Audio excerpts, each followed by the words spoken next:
Hey everyone, it's Jack from Cultaholic back again with another 9 Pitches video because it's Hell in a Cell this weekend, and it's probably worth mentioning straight away to check out all of our coverage of Hell in a Cell this week.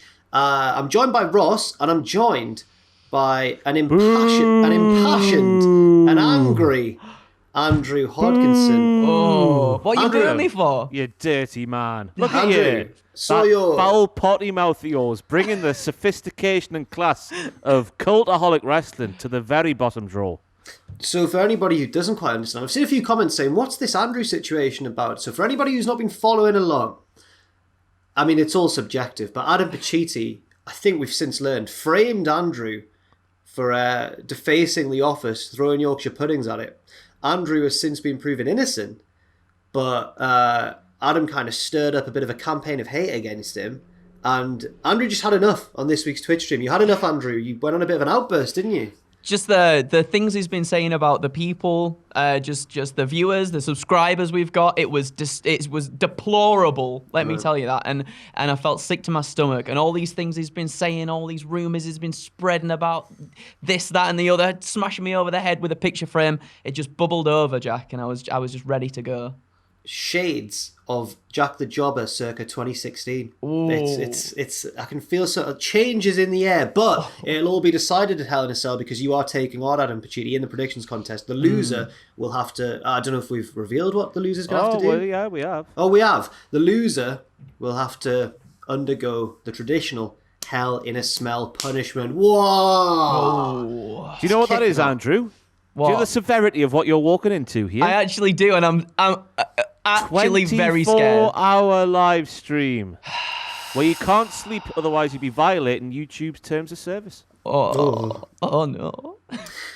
So best of luck. Thank you. Luck. The fate of Cultaholic is very much in the hands of Andrew or Adam, depending on who wins. But before we get to that, we do have some pitches to talk about for Hell in a Cell. And remember, well, first of all, I'll go through the format. I got ahead of myself slightly there. We'll go around in a circle and we'll each give one pitch each 3 times, and that'll lead to 9 lovely pitches for Hell in a Cell. But remember the golden rule, of course. It's not what we think's going to happen. It's what we want to happen. Yes. Ross, we will start off. He's just dabbed there. We'll start off with you, Ross. What have you got for us? We forgot to mention, by the way, but this all started with Andrew because he laughed at his own joke. Do you remember those days when he laughed at his own joke? What kind of a sick... No, I don't remember this. That was the entire genesis of Andrew and all these deplorable things he did. No, oh no, I don't want to. Now it's going to sound bad if I throw it on Owen as well, but I was like, it was just me and Owen being idiots. Other people I'm not blaming him. I'm not blaming Owen. We were just having a laugh, and then it carried on over, and things got out of hand from Adam just spreading horrible things, and that's where we are. That's where we're at now. You can see why he went there, though, because, of course, you laughing at your own joke means you are an arsehole. But anyway, I'm not happy with the debut of Piper Niven on Monday Night Raw. Still, as I'm sat here right now, that's the only segment I've seen from last night's Raw. This video is going live on Tuesday evening. Therefore, last night's Raw is the Raw I'm talking about here. I think Corey Graves saying, "Who is this young lady?" when she's been a huge part of NXT UK for a long time is completely wrong. Me and Jack said this on a news video this morning. What is the point in NXT UK if the commentary team are going to bury someone like Piper Niven, who has been a very prominent part of that brand since it's been a thing? She's been in WWE since 2017, I think I read this morning somewhere. It's scandalous, I tell you, lads. It's scandalous. So I'm heading over to Shayna Baszler versus Alexa Bliss at Hell in a Cell 2021. And I'm proposing that we see a little bit of a match between Shayna Baszler and Alexa Bliss. Maybe we see some spooky shenanigans, because we all know how much we love the spooky shenanigans. But halfway through the match, let's say, I want Eve Marie's music to hit. I want everyone to go, "Oh no, Eve Marie's coming out. I can't stand Eve Marie." I want Corey Graves to blart right in the face of the new commentator on Monday Night Raw. What's he called? Billy Bob. Yeah, Billy. Yeah. Billy Bob. But it's not Eve Marie. It's Piper Niven.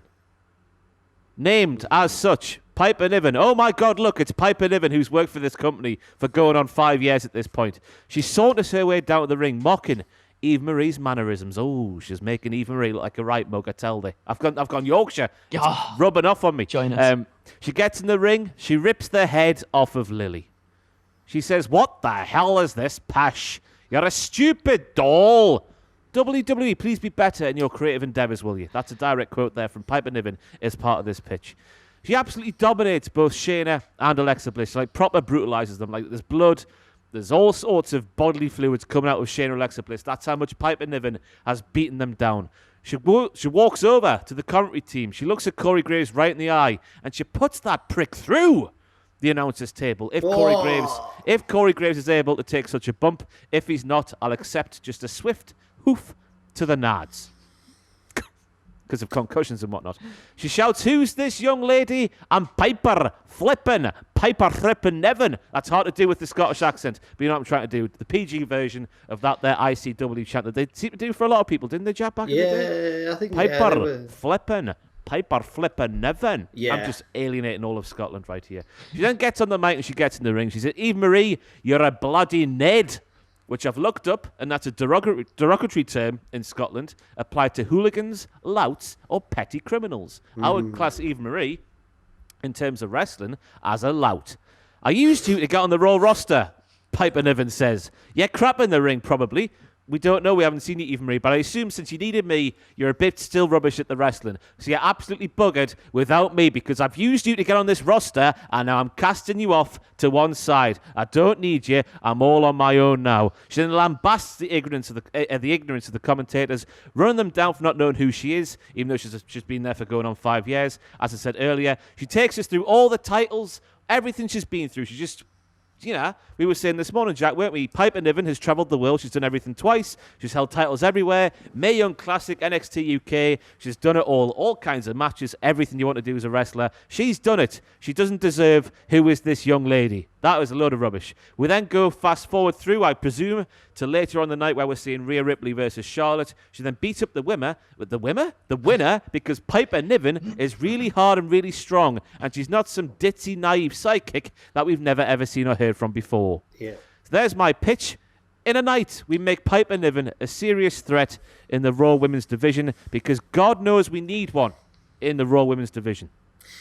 It's an immediate yes from me, because at first I was like, oh, this is a little bit drastic. It's just such a 180 from what we've seen on Raw. But now I'm like, actually, that's exactly what we need, because Raw has really set her up for, I don't know if failure is the right word, but it's not got her off to the best start at all. I mean, already she's like, everywhere she's been this big sort of dominating, like powerhouse wrestler, but now she's come on Raw and she appears to be a naive sort of ditzy, just happy to be here. She was clapping and that. Right. She destroyed Naomi, a former women's champion, and was like, "Oh my God, I've done it." Yeah. What? Like, you should expect it to, like, you're Piper Niven, for goodness sake. Slap yourself round the head, woman. But yeah, that's it. Yeah, we need a flip 180, and that's what I want to happen in Hell in a Cell. No, it's a yes from me, and what a goal at Hampden Park, by the way, as well. What absolutely incredible scenes. Andrew, what have you got to say about this pitch? Big fat yes. I'm a massive Piper Niven fan. I think she's amazing, and just how she was portrayed, like you guys were saying last night, weird. It's like when people come up to the main roster, just the magic of that person usually just kind of like it disappears a little bit, and I really don't want that to happen for Piper, especially not on the women's division on Raw as well, where we need some more sort of challenges for Rhea Ripley. Hopefully, if she does go on to win the belt at the retain the belt at the weekend, and I think that would be a fantastic place to go. So it's a big fat yes from me. Fantastic. Ross, you've got us off to a wonderful start there. Congratulations. Just like the Czech Republic at Euro 2020. Absolutely. Andrew, what is your first pitch? Well, it also involves Piper Niven, so it's not as elaborate as Ross is. It's a little bit not as elaborate, but I'll not as good, tell are you saying there? I'm saying it's not as good as yours, Ross. Yeah, sorry. But here we go. Right. So we get a backstage interview with Rhea Ripley, and she's talking about how when she beat Charlotte Flair at Hell in a Cell tonight, who's the left for her to face? Who's going to face? Andrew, can I just ask one question before you proceed with your pitch? I'm so sorry to interrupt. Go on. Does this feature some patented Andrew Hodkinson dialogue? Because I love your dialogue in these pitches. Yeah! Is there some... There's a little bit of dialogue. One later on has got lots of dialogue, so don't worry about that. Sorry, carry on. Sorry about that. Anyway, so yeah. So Rhea Ripley... Spielberg. Thank you. She's talking about how when she beat Charlotte at Hell in a Cell tonight, who's the left for her to face? She's already beaten Asuka. Shayna Baszler's off playing with the little dollies, so she's not gonna fight her anytime soon. And there's no one else in the locker room that could hold a candle to her, especially if she beats the self-proclaimed queen tonight. Cue Eva Marie. Eva Marie comes in. However, it's not Eva Marie we should have our eye on, as Eva is speaking about how she deserves to be the holder of the Raw Women's title. Rhea Ripley isn't giving Eva any attention at all. Instead, she's eyeing Piper Niven, who's standing behind Marie. Both staring daggers at one another as Eva just like continues to mouth off at how she should be the one to hold the title. As the camera pans out from focusing on Piper Niven and Rhea just like daggers at each other. Eva's just like tapping Piper. She's like, hey, come on, let's go. We'll see you soon, Rhea. Good luck tonight. And then as they walk off, Piper and Ripley, they still got their eyes locked on each other.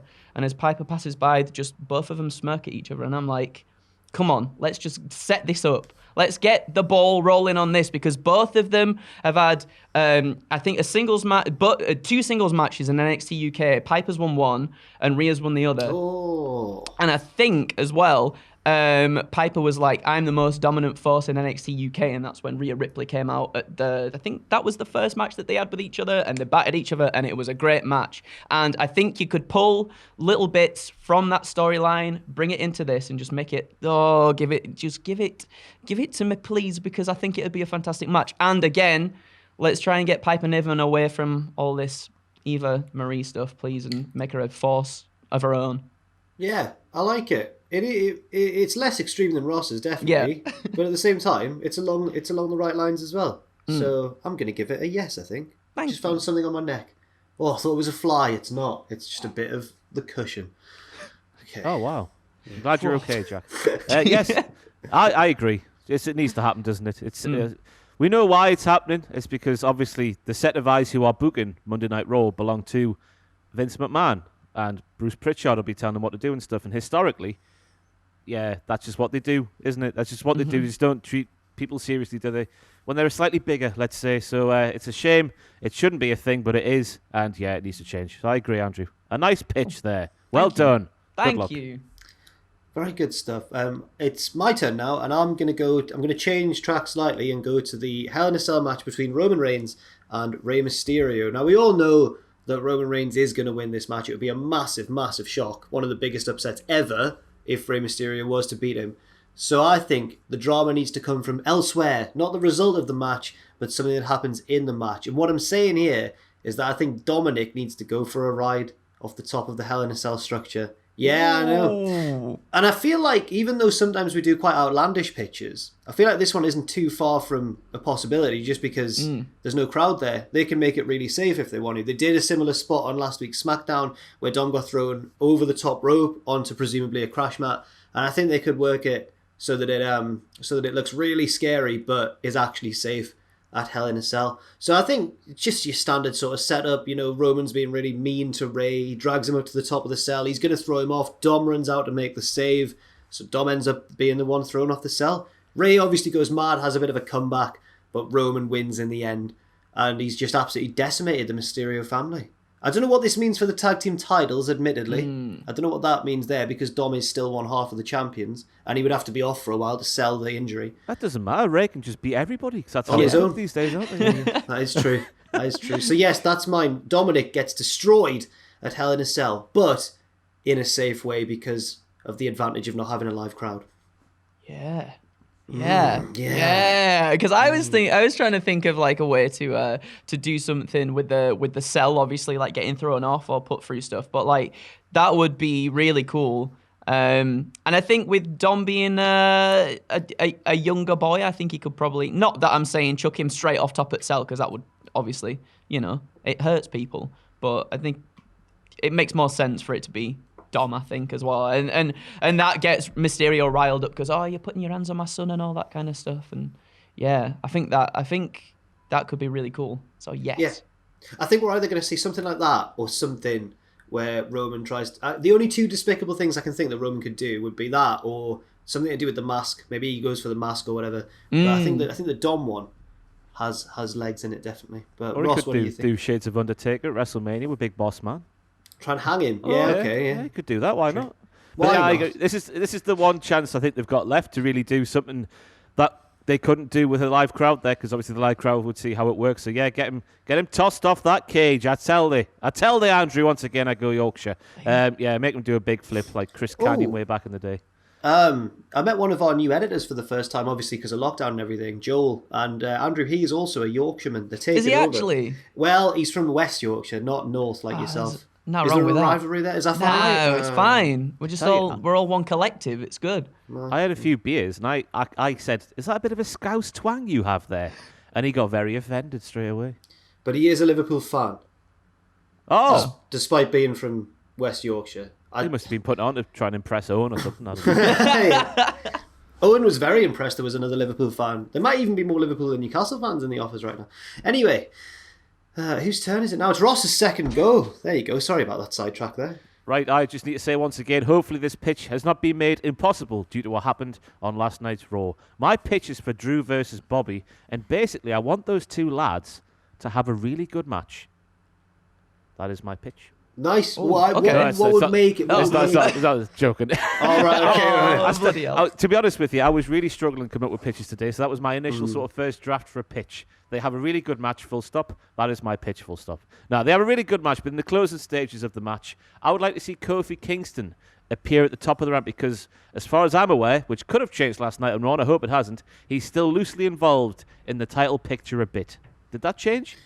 It didn't really develop one way or the other. That's all right then. No problem there whatsoever. Kofi then walks down to the ring and climbs up to the top of the Hell in a Cell structure. This is while the match is still going on. Kofi then enters the cell in a really cool way from above. Now I'm picturing Kofi doing a trust fall through the roof of a cage like he's playing Here Comes the Pain. You know, when he used to like sort of bang on have that one square that would give way. Just imagine Kofi doing a trust fall through that square and just land gracefully in the center of the ring. But I understand if he couldn't pull that off in real life. I'd understand. Kofi enters the cage in a really cool way because he's Kofi Kingston. Sorting around the ring, I'm picturing sort of Brian Kendrick. The Brian Kendrick in like 2008, just sort of like being very lucid and very, whoa, trippy man, like he's just had a massive bifter or something like that. Okay. Bobby and Drew continue to batter the poo out of each other because they're so focused on each other and they don't really pay attention to Kofi, who is now inside of the Hell in a Cell. But it looks like Daddy Drew has the upper hand here as he channels the will of William Wallace and that fella from the cave and the spider last week that I forgot the name of, and Rabsy Nesbitt and James McFadden and other Scottish people. It's getting a bit too much, Drew. Calm it down, man, will you, WWE? It looks like he's going to win there with a Claymore kick, but Kofi gets involved, doesn't he? Kofi stops Drew McIntyre winning the match and therefore allows Bobby Lashley to pick up the win. It's because of Kofi Kingston that Bobby has beat Drew, and it's because of Kofi Kingston that Drew can no longer challenge Bobby for the WWE title. And Kofi has done this not because he just doesn't like Drew. It's because of that stipulation at the end then. It makes complete sense for Kofi Kingston to get first in line because, to be honest with you, who else is there on Monday Night Raw who could be challenging for Bobby Lashley's WWE title if it's not Drew McIntyre? Yeah. And now we've got sort of one of two avenues we can go down from here. We can either go down sort of the boring route, which would be Kofi Kingston being a valiant babyface and whatnot, or we could go down and just blatantly copy MJF in the Inner Circle for a bit, but do it better, because I thought it could have been done better. In what way? What's that? Just the way, what am I trying to say here? How did that not measure up for me? Was it the length of it? Was it over too quickly?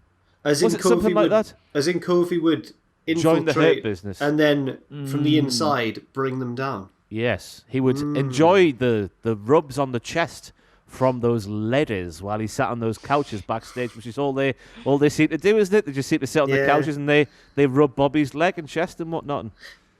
And I think that in that angle as well, I reckon Xavier Woods would steal the show as the betrayed former friend at first. That's the thing as well. That's the thing I've got written down here, because down the line, let's say somehow if Kofi Kingston wins the WWE title, imagine the backstory we've got there with Xavier Woods, and Xavier Woods being a very likable guy himself, him being the babyface, and then maybe Kofi, if somehow Kofi turns heel in this entire scenario, somehow, some way, just write a good story to Rhea. You could do it. We know you can. You can just do it. You could have a babyface and heel feud between those two there.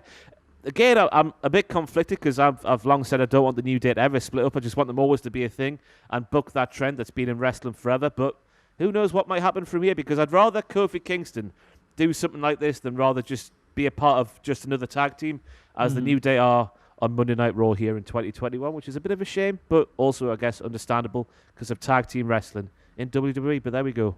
Yeah, I like that pitch. Just before we move on, I did check to see if there was any developments with Kofi on last night's Raw. There's nothing that will contradict your pitch here. This is courtesy of Thomas Hall's review of the show on 411 Mania. He says, MVP is talking to the New Day and suggests that Kofi Kingston is losing because Xavier Woods is the weak link. This could be leading where you're saying, Ross. New Day doesn't want to hear it, and Kofi gives a fired-up speech about how his friends helped him get here. MVP wishes him luck on Sunday, but then remembers that Kofi doesn't actually have a match booked on the pay-per-view. Oh! You sassy bugger, MVP. What do you like, eh? So I think that could actually be going the way. But I like your pitch, Ross, whether it happens in real life or not. I'm giving it a yes.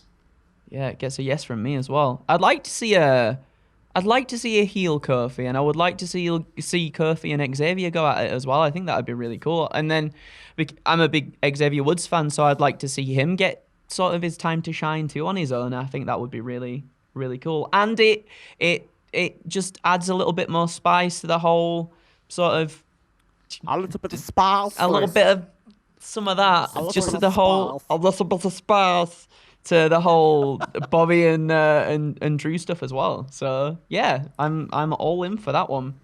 I think there's a good chance, mate, because imagine like 5 years ago having Xavier Woods having like a standout match, singles match on Monday Night Raw against someone like Riddle. Just wouldn't happen, would it? No. We're turning the tide, changing the tables.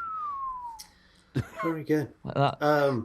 Andrew, are you going to continue to turn the tables with your second pitch? I'm gonna try and turn it. I'm gonna save my big elaborate one for last. So this is again not as good as Ross's. But you can't preface everyone. Come on, I know, back but yourself. I'm just telling the truth. It's not as good as Ross's. He really thought that one out, and this also involves the Drew McIntyre and Bobby Lashley one.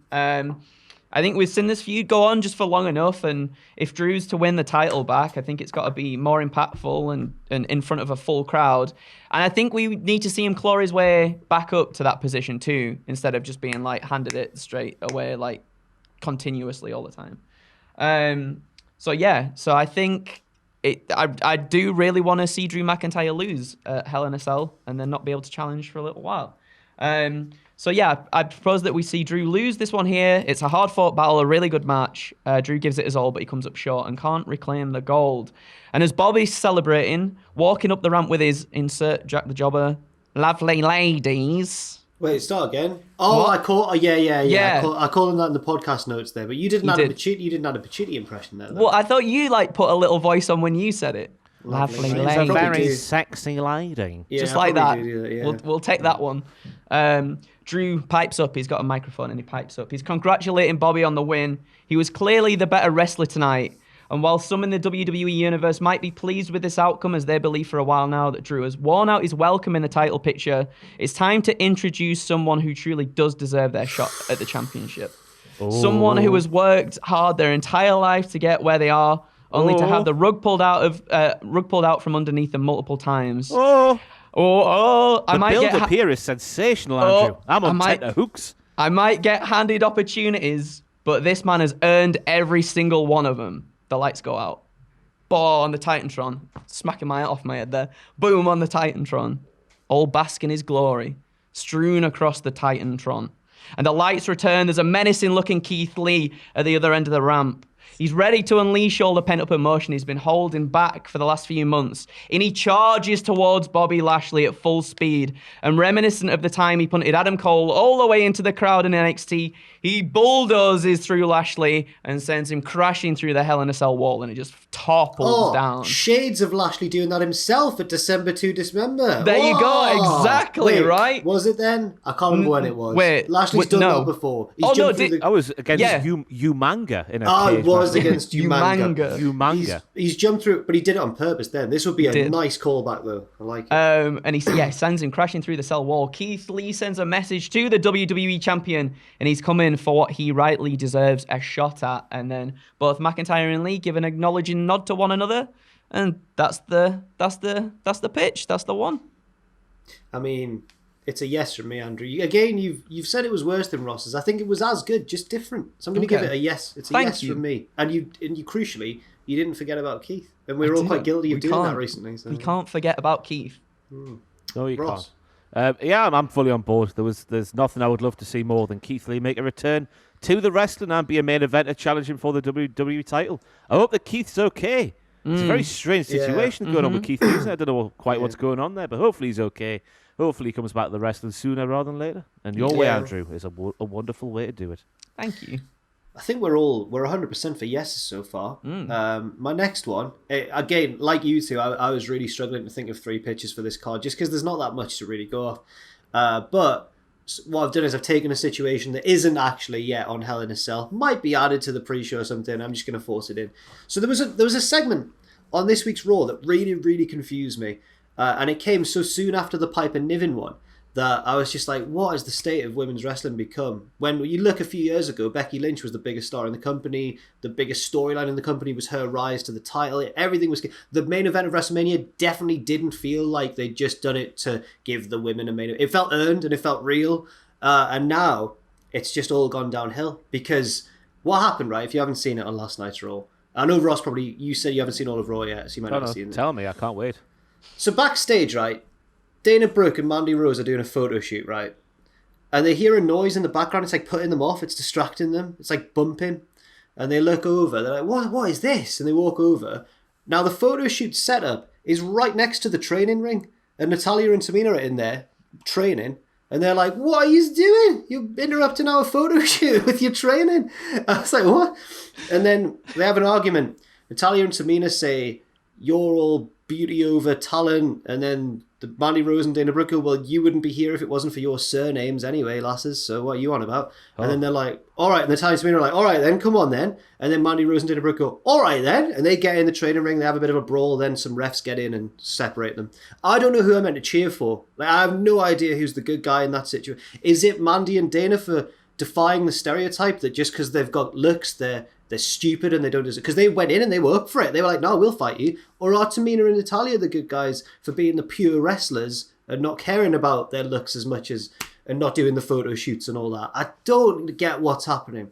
Well, in this, the Mandy and Dana are hypocrites, aren't they? Remember a few weeks ago when they were running away from Shayna and Niven? Yes. Oh, it's not worth it. Hypocrites, Jack. You can't get behind a hypocrite. I don't know what's going on. I don't want to get behind any of them. None of these 4 wrestlers were written in a sympathetic way, in my opinion, in this segment. And it shows that there's just no depth in the women's tag division, as we well know. So what I think should happen is these two have a match, maybe on the pre-show of Hell in a Cell or something, and the match gets just taken over by the NXT tag team champions of the women's division, Candice LeRae and Indy Hartwell. And they come along... They tear up they're kicking ass. They're kicking ass. And just as the pre-show is about to go off the air as well, so it's all chaotic. The commentators don't know what's going on. They're like, whoa. And basically they're like, no, we're here to show you what really is class. What really is class. And I think, hopefully what I'm thinking is this will lead to a feud between them and whoever the main roster women's tag champs happen to be at the time, which probably Natalya and Tamina. And they have a unification match. NXT wins, and the women's tag belts on the main roster just cease to exist because it's not helping anybody, and it's really betraying the lack of depth on that main roster in terms of the women's tag division, especially since they made a load of releases for no reason. So that's mine. I'm thinking Candice and Indy take over the show. It sets up some sort of unification match, probably at a takeover, so you've got the home crowd on side for the NXT. Even though they're heels, I think it's still a raucous atmosphere. And I think that'll be the way I want to go with it. Here. Yeah, fair. Turn to a Tory backbencher. Yes. Get rid of the women's tag team titles in the main roster. It's a creative way to do it, and it's productive as well because then Candice and Indy can go away. Hey, we beat some main roster people. We are the best. We are number one. Yeah, absolutely. That would be one of the best things I think for the women's division. NXT are so far ahead when it comes to women's tag team wrestling. It is insane. And have them come over, have them win the belts. That would be amazing. Unify them together. And then maybe just crossover. Why don't we have the main roster belts? Well, sorry, if we unified it, why not have NXT tag teams and main roster tag teams coming together to fight for these belts? I think it'd really put a lot more stock in other tag teams that are on the main roster that we don't necessarily class as good. If they're fighting with better teams on NXT. Like, build some stock in them and shake things up a bit. I think that's a really awesome idea. Well, I totally agree, but I think first they need to create some, because there's about 2 women's tag teams on the main roster. That's true. That's very true. Right, excellent stuff. Ross, what's your final pitch? So, after Roman Reigns has retired Rey Mysterio, we see Roman Reigns and Paul Heyman making their way through the car park towards the Roman Mobile, which I picture being a Roman Reliant, a 3-wheeler. That's how funny that would be, seeing Roman and Paul in a 3-wheeler going around corners and whatnot. Anyway, down the bottom of the car park, in the background of shots, let's just picture a Roman Reliant in the foreground. In the background, a pair of car headlights turn on. Is it Brum from the early 90s? No, it's not. Oh. We don't know who it is, actually. We just then hear, wah, wah, wah, wah, wah, wah, tish, wah, tish. We're moving it through the gears. That's what the Chavas do, Jack. I thought it was someone's theme music. I was like, what's that? My Ford Fiesta goes quick. I've got a thing on the exhaust pipe that makes it go, wah, tish. Right. Wah, that's when you change gear, it goes tish. So the car is now steaming towards the Roman Reliant and Paul Heyman and Roman Reigns. Some might say, lads, it's moving towards these 2 people and their car in both a fast and a furious manner. Yes! Roman and Paul are mowed down by this car. They are sent flying. Paul Heyman's doing cartwheels through the air. Roman Reigns is doing 6 or 7 backflips. For all we know, we have just witnessed a murder, a double murder, live at Hell in a Cell 2021. Just as the show is about to go off the air, the cameraman runs towards this both fast and furious car, which is now in a stationary position, otherwise the cameraman wouldn't be able to catch it. So the camera just gets to the driver's side window, which is tinted, of course, because it's, the films and whatnot, and it's all sexy and seductive and stuff. And the car window starts to wind down very slowly and very gently. We see the coif. We see the shiny forehead. We see the more brown eyebrows than ever been brown before in their lives. He's definitely got some sort of colouring going on there, hasn't he? We see John Cena. He's in the front seat of this car. He's just potentially murdered Roman Reigns and Paul Heyman. And it's just that I've got some dialogue written down here. It goes, "Oh, Taiwan's a real country. Oh, go and watch me film when it comes out. It's really good, honest. And oh, Roman, wabba do that, bitch tits." And he drives off into the night. Roman and Paul are written off SmackDown for a while, which seems like a massive risk. Seems like a massive risk because every week they're a highlight. But we can't have main event Jey Uso, the right-hand man, and Jimmy, and that whole storyline filling the gaps there. We can't have segments between Roman and Paul in the hospital because it's not. They aren't really dead. It's just dramatic and stuff, isn't it? Yeah. They've just been severely injured by John Cena, who is bothered by just Roman Reigns' sheer star power and the fact that Roman has now actually become what he was threatening to become a few years ago, and that was the face of the WWE. And John Cena, even though he's doing the films, doesn't like that because he cannot let go, can he, John? Can you, John, eh? You can't let go, can you, Bonnie lad? I see you getting interviewed by Chris Van Vliet. You cannot let go of the wrestling, can you? You're coming back for some more, and we know that's SummerSlam this year, so that sets up a bit of sparse on the SummerSlam storyline for 2021 was John Cena trying to kill Roman Reigns, which you might think makes John Cena the heel. But the sheer destruction that Roman Reigns has been through or been doing on SmackDown, I'd say some people might say he deserves that. What's happening there? He tried to do that to Dominic Mysterio last week on SmackDown with that yeet bomb out the ring to the floor. So maybe he gets his comeuppance here for a short period of time and he continues being a heel because he survives and, we nearly got him. We nearly got him. And presumably, that leads to SummerSlam where Roman would win? You would have to say so, just to continue. I'm strapped. I tell you, I'm strapped in my booster seat and ready for 2 years of title reign from Roman Reigns, just all the way through. And then we build up somebody. Who's it going to be? I've got no idea, to finally topple him and become the next man in the wrestling. I think I really like that.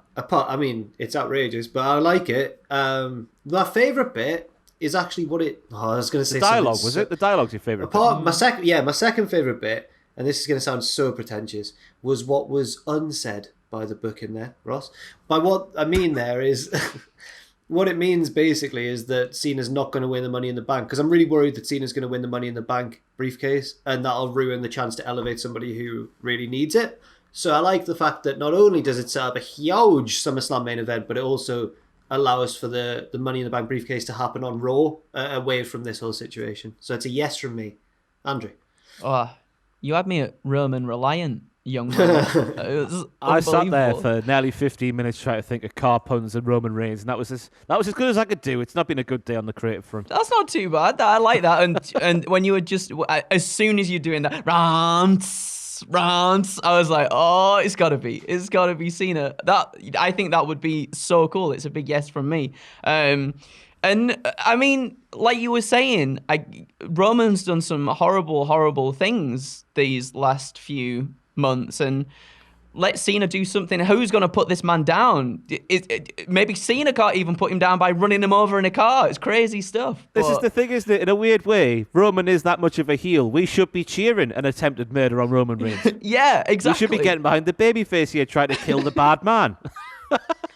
But I think I think you said your creative juices were not at top notch, but I think that's a really creative way of doing it, and something a little bit different from Cena as well, who we often see as just very standard and sort of predictable in the things that he does. So something like that, I think, would be awesome. And WWE just like to tie films into everything these days anyway, don't they? So oh god, yeah, it's gonna happen. I forgot about that. It's actually gonna happen. We're gonna Let's have a drag race at SummerSlam. Yeah, we're gonna have a Vin Diesel running. It's gonna be fantastic.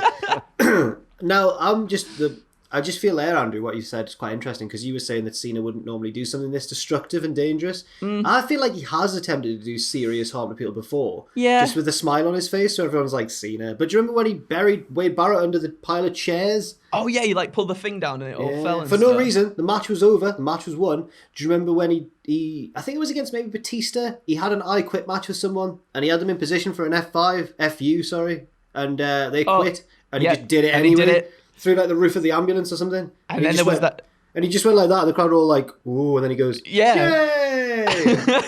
I do remember. And then with JBL as well, he absolutely battered JBL that one time, didn't he? And that was he's a nasty man. Cool. Yeah, he's a nasty man. I take back what I said. I want to just a point in the camp of Big Match John here. In all fairness, the guy did get stabbed by Jesus back in the day, didn't he? He did get stabbed by Jesus. He's got to let it out somehow. Why he would go to such severe lengths. It's been done to him, and it can't be nice being stabbed by Jesus.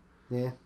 Andrew, is it your turn for your final pitch? It's my final one. Mine and Ross's have paralleled one another this whole entire thing. So I'm also talking about the Roman Reigns and Rey Mysterio match, but again, it's another twist with the whole family stuff. So as much as I love Rey Mysterio, is one of my all-time favorites ever, I'm not particularly fussed about this match, I have to say. It feels just cobbled together to get to the next chapter in the Tribal Chief story. But yeah, I got a little bit of an idea of where I'd like it to go.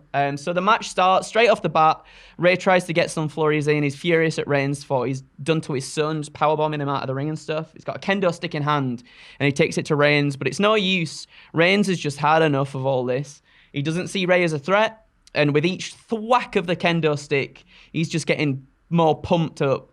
Rey catches him in the head, though, and Roman's like, whoa, he stumbles back a bit, but whoa, bounces back, slam, hits a spear, lines up for a Superman punch, boom, he leaves Rey motionless. Rey is done. And then instead of pinning him, Roman takes the kendo stick and uses it to do some form of modified guillotine choke to put Rey down for good. The ref calls for Roman to stop, but he doesn't, which then leads Dominic to come to his father's aid.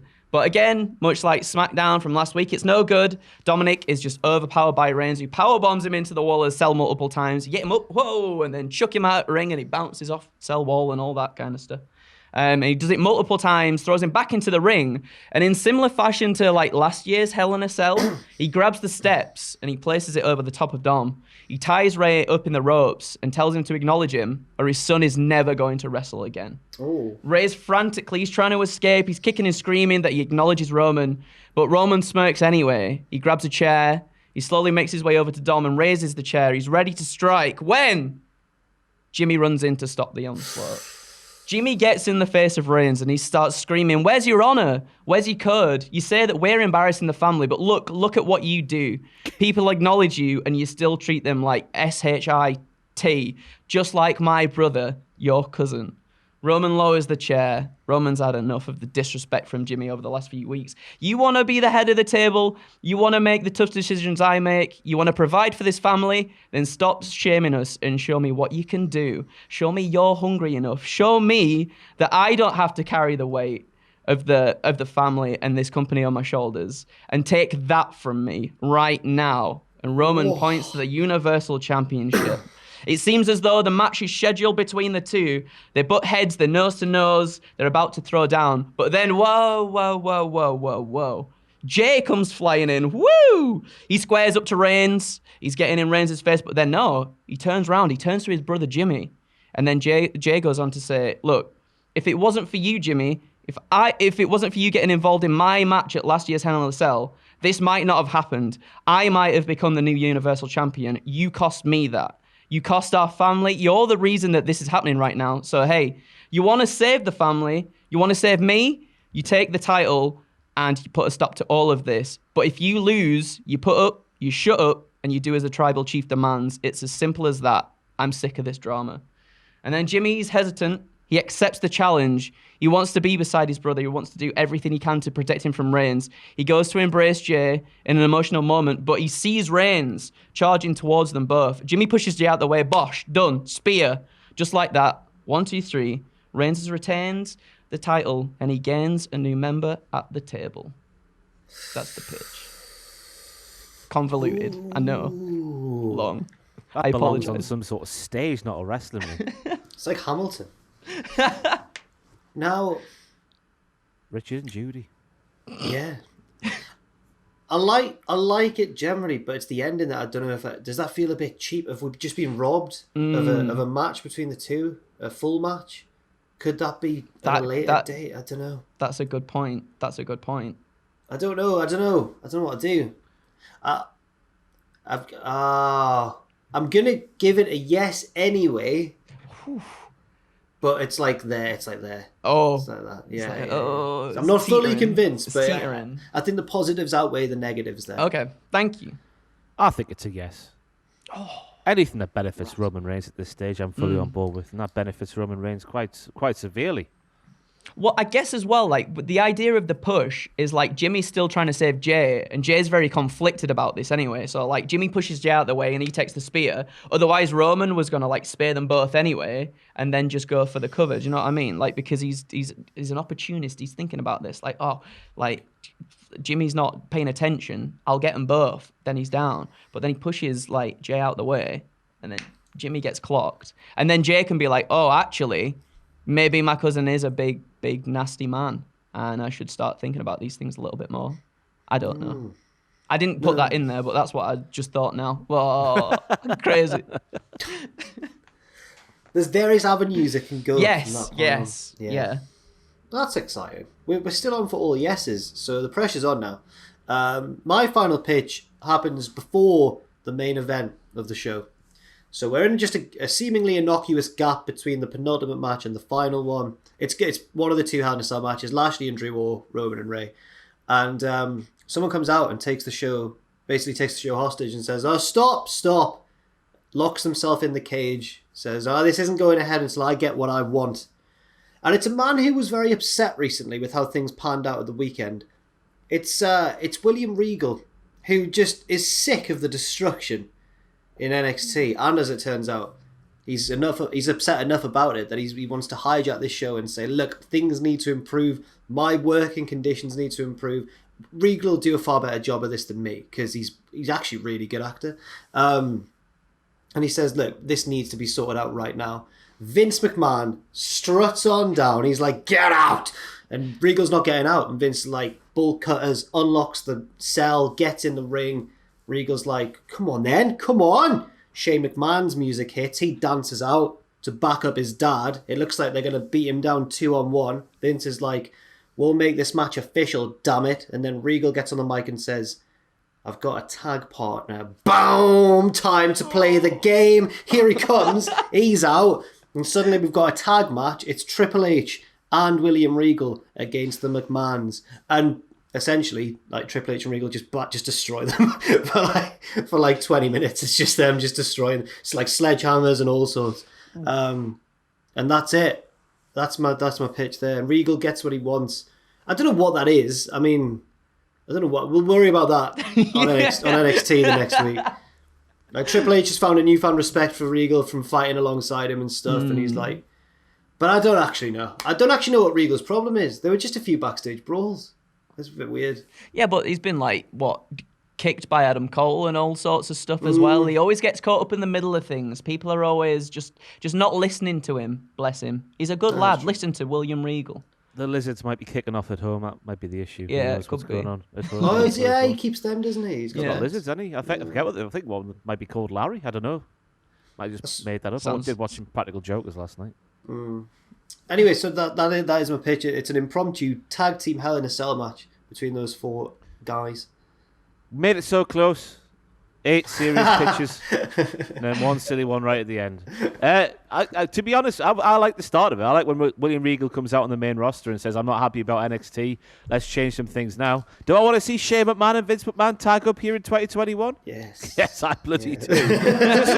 just as long as they lose, though. So I guess it's a yes, but it's a very silly yes. Now, it's a shame we made it so close to the end of the video before things got silly. No, that was good. It was really good. You get a yes from me because I think that would be awesome to see. What I thought you were going to say was, though, I thought you were going to be like, do you know what? They don't announce the Joe thing, potentially. And then Joe was going to be the guy when you went, bomb. And I was like, like the horns in his thing.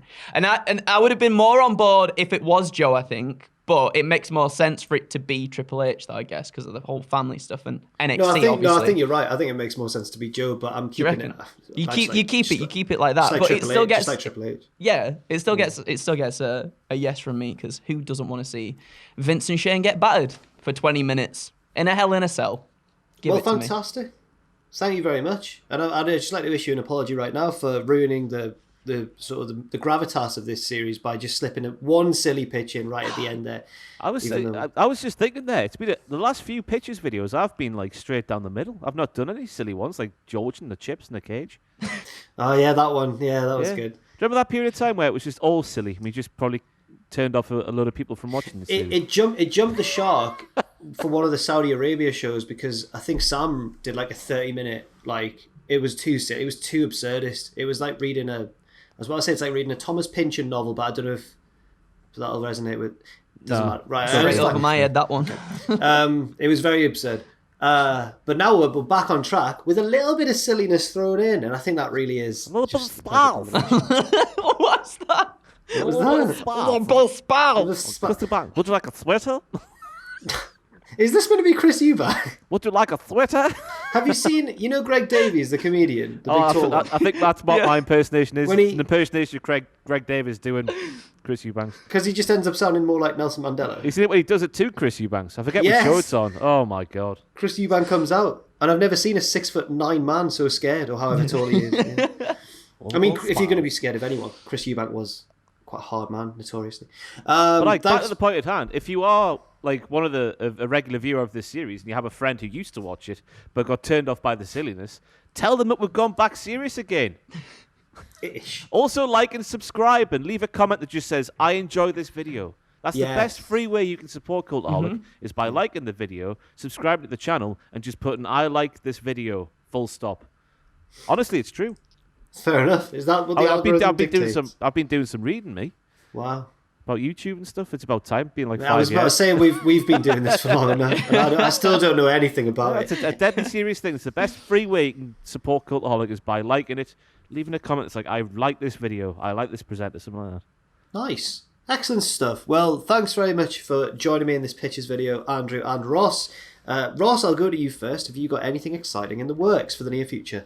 I have a WTF Moments video coming back. Not fails anymore. Ironically, the fails is failed to make a difference. Therefore, it's going back to WTF Moments because what's the point in trying something different? It's the YouTube algorithm, maybe, or maybe just I'm deadly unpopular these days. Who knows? It's probably the latter, let's be honest. No, it's and last night, that is, I'm all right Come with on, it. come on now. It's straight to hell. I did an episode with Colt Cabana. Boom, ba-boom, boom, boom, ba-boom, boom. Which was a good one. I filmed that last night. I think that'll be going out on the channel this weekend because that's when they normally go out. But nobody tells me nothing. But it's been shot, so at least it's happened. And Andrew, we know what's coming up for you. Yeah, There's a big match against Adam, your big predictions contest against Adam Pacini, but also, have you got anything else to promote right now? Yeah, so on Monday, because I think Tom is off, unfortunately, people will have me as your presenter for Hell in a Cell graded. On Monday, I promise it will not be as long as the NXT ones. I've learned my lesson. Paul Ross had to listen to me do multiple takes when I came in and did the thing. Don't worry about that.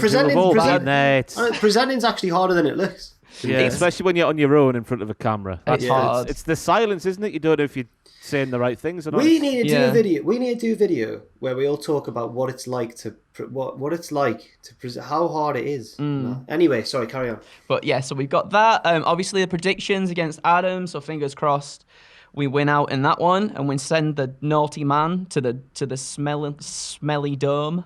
Yeah. Whatever. What do you reckon it is this year? I actually don't know. It's got to be more than last year. Last year was literally a pool full of plops. So I don't know what this year is going to be. I'm scared though for whatever it is, because I know it's not going to be nice. 24 hours. And other than that, twitch.tv/Cultaholic on a Monday at 6 p.m. Just playing the games and chilling out with people and having a good time. And that's pretty much it for me. Lovely stuff. What about yourself, Jack? Go on, tell us. Wednesdays at 6 p.m, myself and Owen on Twitch will be continuing our journey with Cultaholic FC, and we'll probably have some of the Euros games on in the background, not visually on the screen, because that would just get us in trouble, but we'll be like, occasionally we might stop playing and go like, whoa, what a goal by Czech Republic at Hamden. So, we'll see. But thanks very much for watching this video, everybody. Leave your pictures as well in the comments down below, and a comment, as Ross said, saying, I really enjoyed this video. And we'll see you very, very soon.